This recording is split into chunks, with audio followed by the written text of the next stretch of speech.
So you know me, I'm Raven. It's nice to meet you finally, and it's good to see you.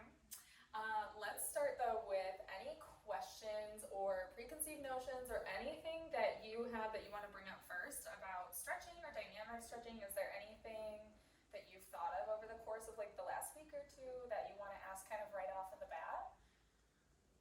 You're going to explain the two different stretches, right? Yeah. That's basically the question. Yeah.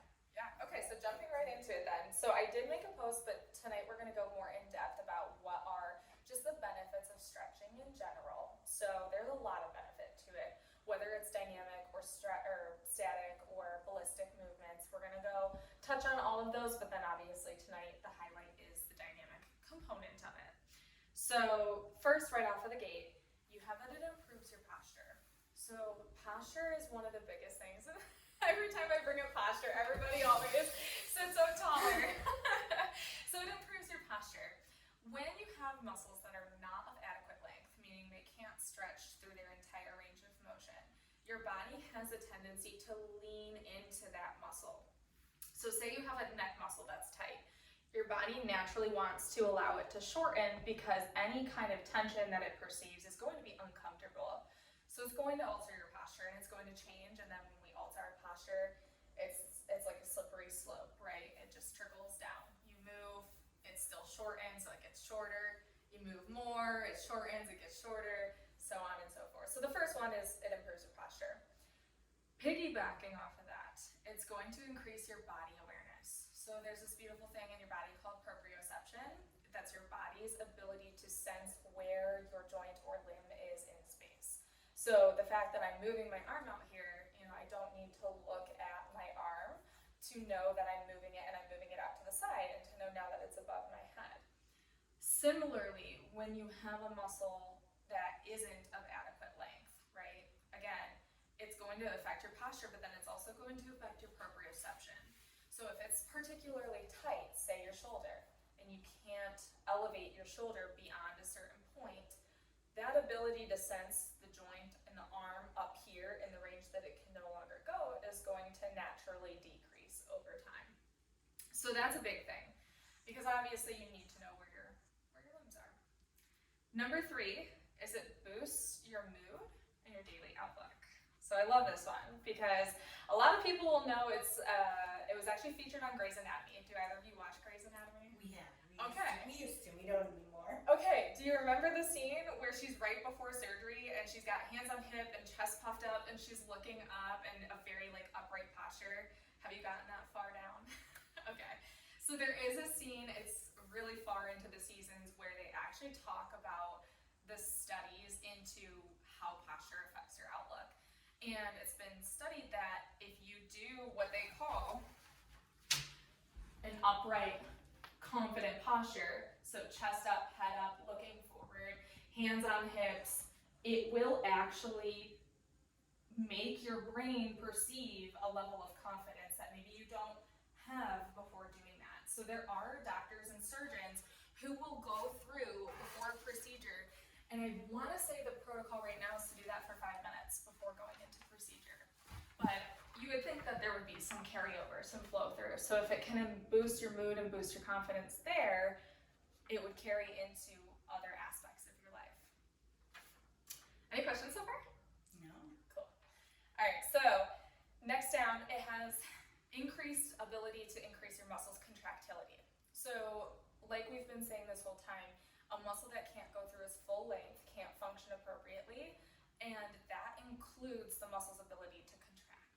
So what I want to get into here is that there's 3 different types of contraction.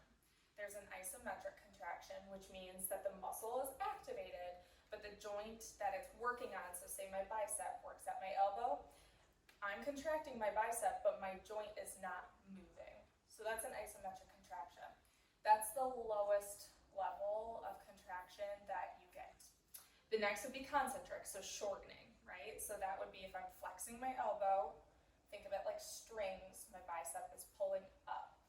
That's the second easiest because it still requires the muscles to move, but it requires them to move in a shortening pattern. So if you don't necessarily have the muscle length, then you'll still be able to produce what we call a concentric contraction. The last is an eccentric. So same muscle, you're looking at the bicep. If I'm extending my elbow, that bicep is stretching. And this is where we see loss of contractility.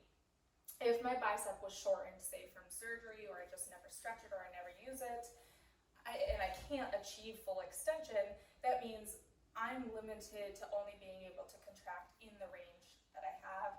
And when I do eventually gain range back, that new range will be weak. So that's a big factor. The last two are really self-explanatory. Obviously, stretching reduces your risk of injury and it decreases pain. I mean, nobody likes muscle tension. So those are two big ones too. But let's get into the dynamic versus the static stretching. So you tell me, like, what do you think is the difference between dynamic versus static? I think static's being still.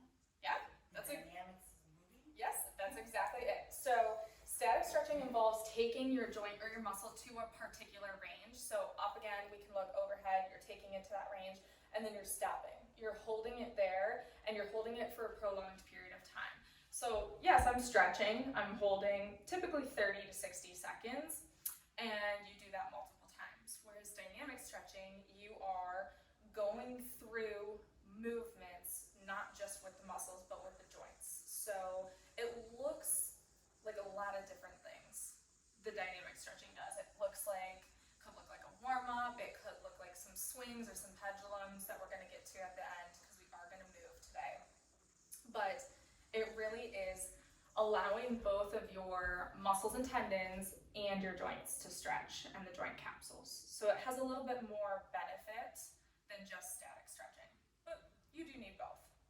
So why we use dynamic stretching instead of static stretching, point one, is it allows you to warm up from the inside out. So naturally when you're moving and going through mobility and motion, your heart rate is going to increase. Obviously not as much as doing like a cardiovascular workout or a run or something like that, the elliptical or the bike, but you're still increasing your heart rate.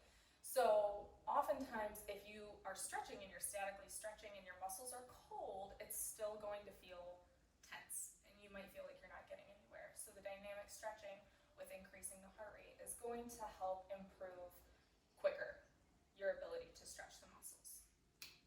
Next is it allows you, and this is probably one of the bigger things that I've noticed people really like benefit-wise about the dynamic stretching, is it allows you to get multiple muscle groups at one time. So biggest complaint I hear, and probably the biggest hang-up that people have about not wanting to do a stretching program is they say it just takes too much time. They don't have the time to get on the floor or get against the wall and hold these positions 4, 5, 6 times for 30 seconds apiece, and then have to switch sides and this and that. So it does take a lot of time to do static stretching, which again, you still need both, but the dynamic stretching significantly shorter because it's gonna work multiple muscles, multiple joints instead of one particular group at a time. And then the other thing is like I kind of touched on already, it involves the joint and the joint capsule, which is a little bit different. So when you're focused on doing like hamstring stretch, that's a very popular one that people know. You're pulling your leg up, you're straightening out those hamstrings. You're not necessarily, if your hamstrings are limited, you're not necessarily getting much motion at the hip per se.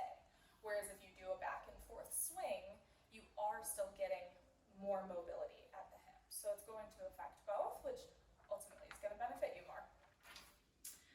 Last few things, and then we're going to get up and moving because I wanted this to be a super fun class tonight.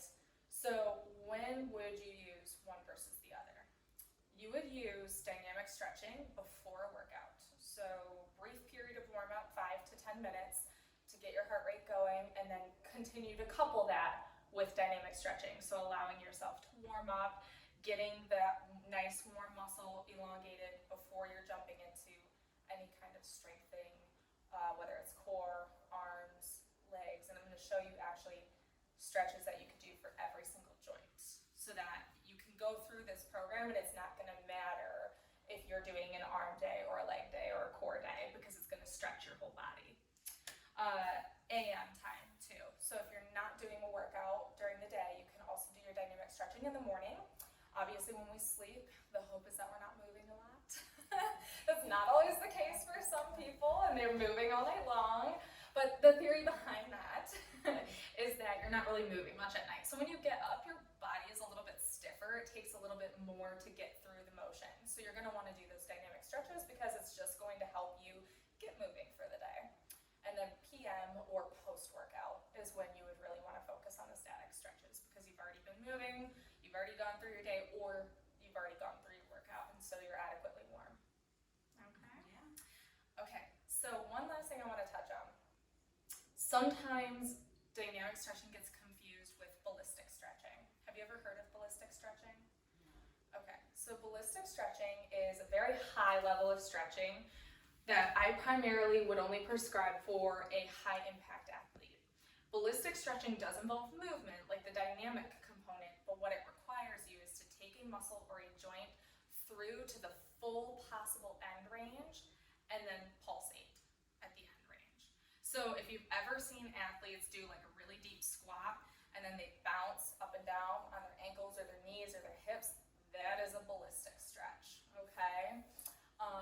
They're not necessary unless you're doing, again, like some high-level athletics. So the key here today is going to be a fluid range of motion. So you want to go through these and go through your full allowed range of motion. You don't want to stop and bounce at any given point in time, okay? All right, any questions before we start moving? No? Okay. So I did break these into two segments. Like I said, I'm going to give you a stretch that's going to encompass every single joint. So head, neck, shoulders, upper back, your chest, your low back and your hips and knees, and then your ankles. And then I also did some more advanced moves that you're welcome to try with me. You don't have to. Some of these, I mean, you're still going to stand still. The more advanced moves, you're going to go back and forth for. Okay? All right. So let's get the chairs out of the way.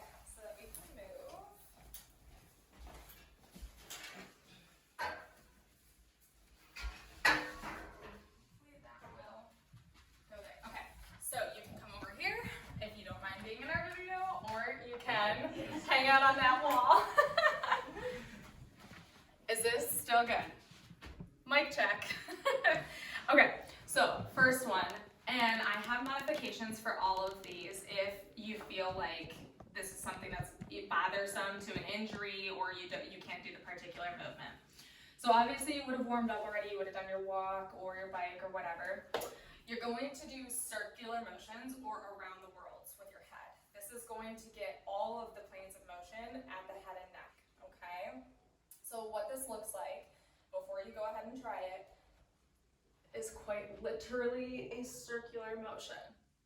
So it's not a specific number that you have to do, but I usually say somewhere between 10 to 15, and then always switch directions. So you're gonna go the opposite way, so clockwise and counterclockwise. Good. If this motion in particular is bothersome, what we do is do a clock method, okay? So it's more gonna look like this. You're gonna go to the 12, the 6, turn to the 3, turn to the 9, and you would repeat that. So you would go through that similarly like the around the world, so you would still do that 10 to 15 times. It's just a little bit different of a range of motion, okay? So this one is one that we're gonna have to spread out with for the shoulders. Your next one is going to be circles. So you're gonna go all the way around. Allow that shoulder to really warm up. And same thing, always switch directions. So come forward. What this is doing, you can keep going, is it's gonna get that anterior deltoid. It's gonna get a little bit of your pecs, but it's also gonna get your posterior deltoid down through your bicep and your tricep. If you have a shoulder problem, a way you can modify this is a slight lean and a pendulum, okay? Doesn't have to be a particularly large motion, but what you can do with this as well is go clockwise, counterclockwise, and the way this works, the reason why it's better if you have a shoulder problem in particular is because it helps to unweight the joint. So if this is too much, give that one a try. Yeah, see if it helps. It doesn't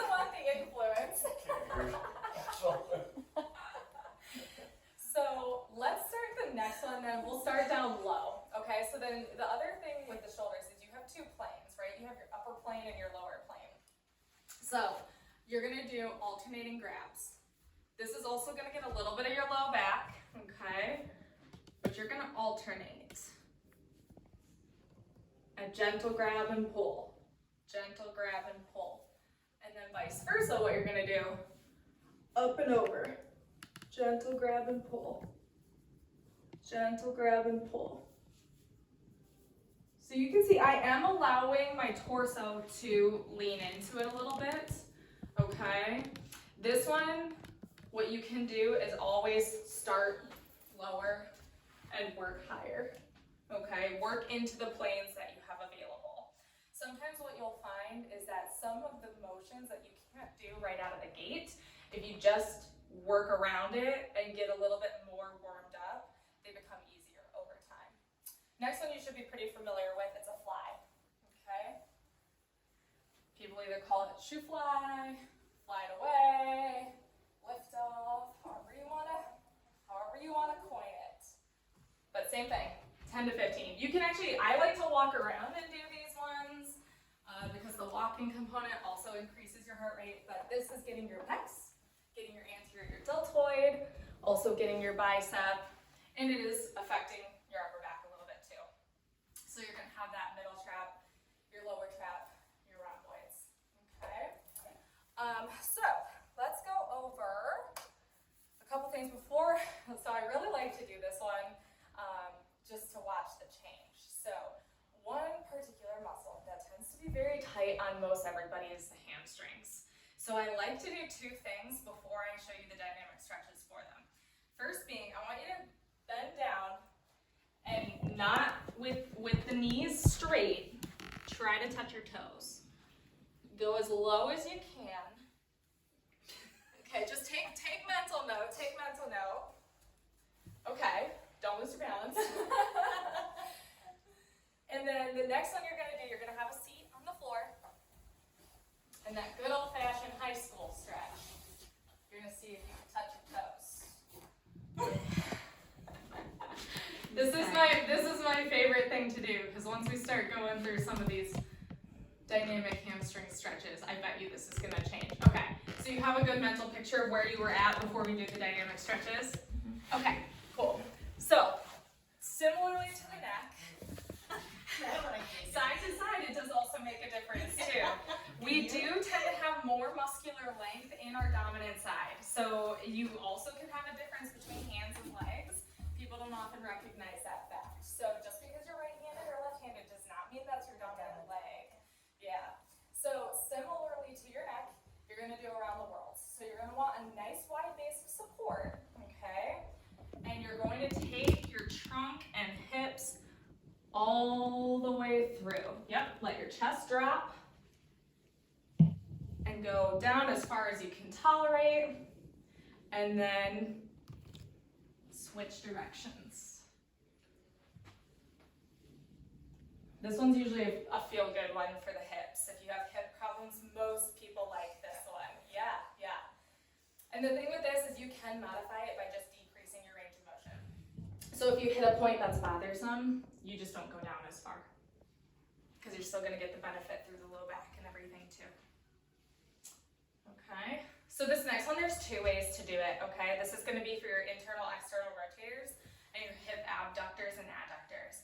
So the way to do it while also stretching your knee is to go into a full squat and to go down and down. And this requires a little bit of balance, okay? So this one's a little more challenging.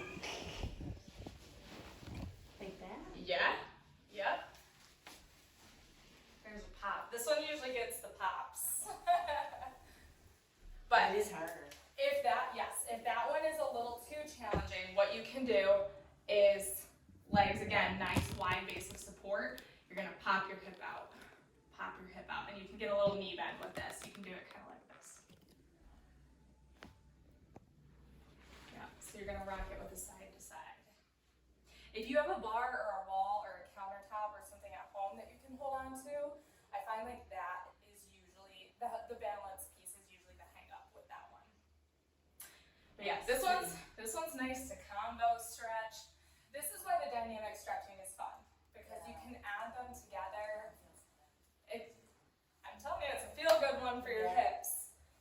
Now, some of the knee techniques, if you can't do the squat, are going to be a little bit more advanced, but what you can do is standing butt kicks. Okay?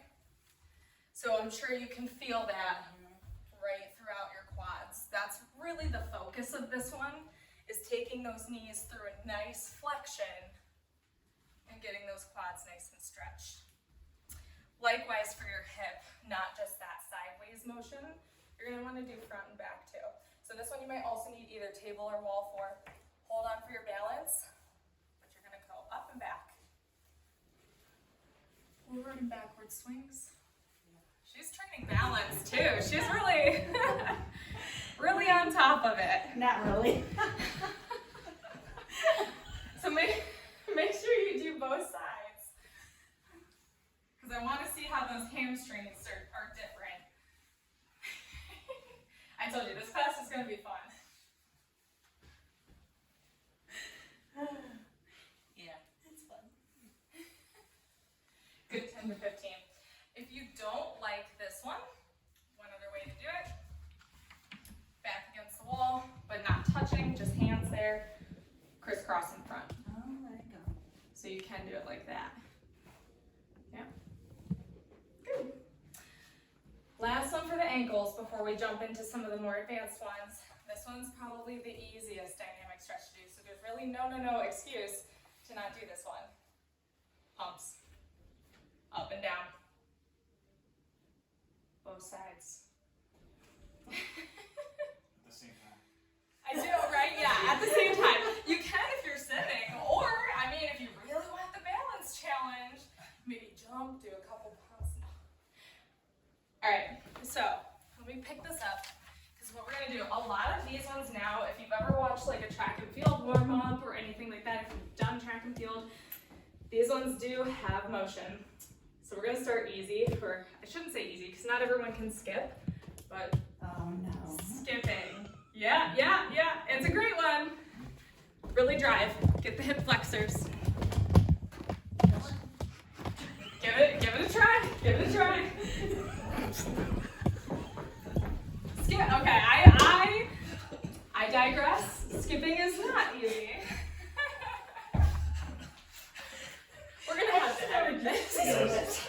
Our son, he used to do this all the time during track. Yes, yeah. Okay, let's try this. Let's try hopping. Okay, so you can either do one-legged hopping. Good. Make sure you're switching sides. Or what we always did in track, two-leg little bunny hops down in a nice straight line. That's easy. There we go. There we go. Okay. I told you we'd find something for everybody. Okay. You want to go back to skipping? You gotta go all the way back here. Okay, well, you're really gonna love me then, because we are gonna try karaoke. Okay? But let's do lateral side to sides first. So similarly to how you pop the hip, Okay. down sideways. You ready? There you go. With these ones, if you have a space like this, I say go down and back about 5 times. Okay? And the goal with this one's really to allow the legs, give them a wide berth. Okay? Good. And then to couple that one, so this one requires a little coordination. Okay? Remember, these are the advanced moves. Okay. So you guys are doing good. Straight leg, crisscross. You can hear my heart rate going up. Crisscross, wait. So, arms are gonna Crisscross, but not your feet. get your pack. No. Not your feet. Nope. Feet Feet are up. straight out. It's like, They call this, at least in my track team, our coach always called it the pizza man. I don't know why, because he would have us do it first. Because you can arms out, because you're holding the pizza. like you're carrying pizza, and then Crossing. are you warming up? Yeah. See, that's the whole goal, right? Right. Okay, so karaoke's. Let's walk.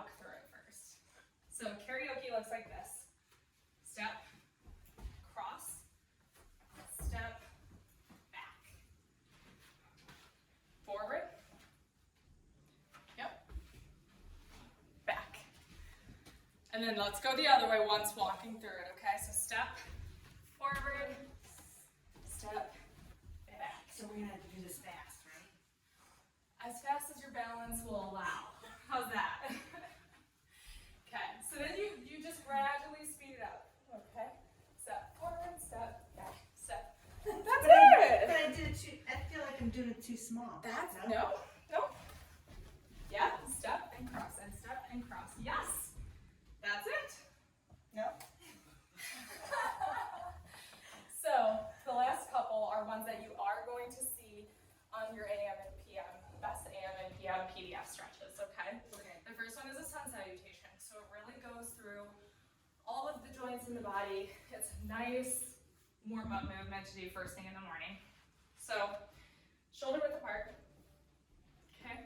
You're going to take arms up, head back, join overhead, come down, fold over, hug behind your legs, drop your head, roll up. Okay? So that one's usually a fan favorite too. Yeah. Okay? One more time, up, overhead, arms down, fold, give behind your legs a little hug, and slowly roll up. Good. Last one we're gonna do. Okay, are you familiar with down dog? I am. Okay, Are you? so start, walk out. This is gonna get hamstrings and back. You can go up on the toes, rock your heels down. Up on the toes, rock your heels down, walk the hands back. And again, roll on up. And I am nice and toasty now. Yeah, you too. Okay, so see, and honestly that probably didn't take but 10 or 15 minutes, I would guess. So it's really something that is time friendly, something you can do. Let's check the hamstring length now. Okay. Okay, so you remember about where you were at. You're gonna go forward. Oh, yeah, I can. I'm Okay. definitely. And then you're gonna try sitting. Yeah. Try bringing your leg that's right. forward. Yep. That's a more challenging position. That's further. Yeah, that's further. Okay, touch me. He's like, I'll trust her. And same thing. He'll check the other side. Perfect. All right. Well, thank you guys for warming up with me. Thank you. Any questions? Anything I I'm can gonna work on the skipping. We all probably need to work on the skip